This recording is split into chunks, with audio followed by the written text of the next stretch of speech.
Frankfurtski avtomobilski salon nam je poleg 5. stopnje avtonomne vožnje ponudil tudi kar nekaj novih storitev, novih načinov upravljanja z našo mobilnostjo.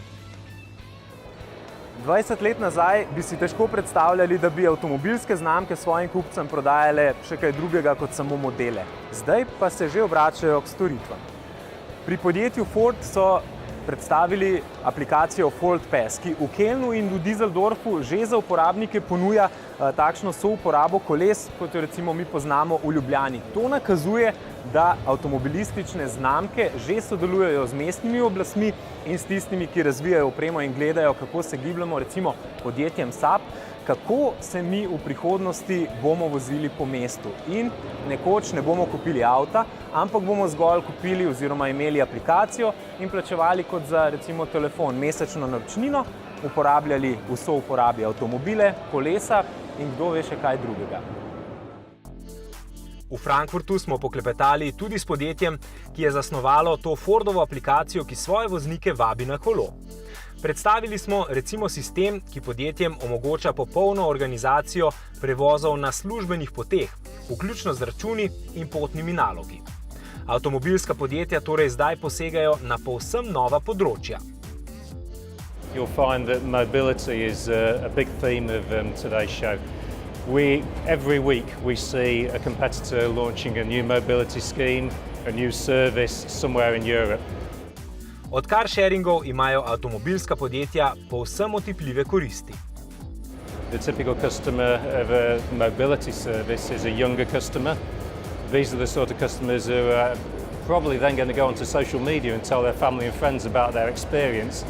We're finding that a younger generation of people has been giving us fantastic feedback, not only on the mobility service, but on the hybrid vehicles themselves. They love the hybrid driving experience, they love the high level of trim level that we put into the vehicles, and they love the Toyota safety sense that we've included in the vehicle. Particularly we get good feedback on the rear view camera, for example. It's all new to them in that market. Toda proizvajalci avtomobilov carsharingu namenjajo še veliko pomembnejšo nalogo. This is all part of making first steps towards a long-term vision.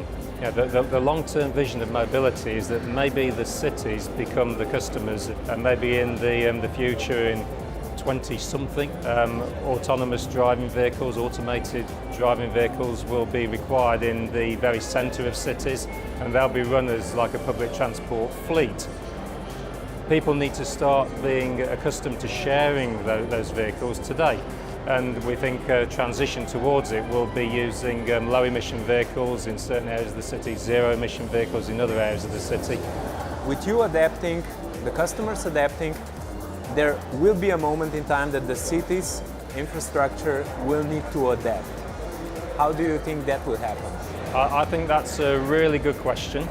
I think we can all imagine a city in the very, very long-term future where the autonomous or automated driving vehicles predominate.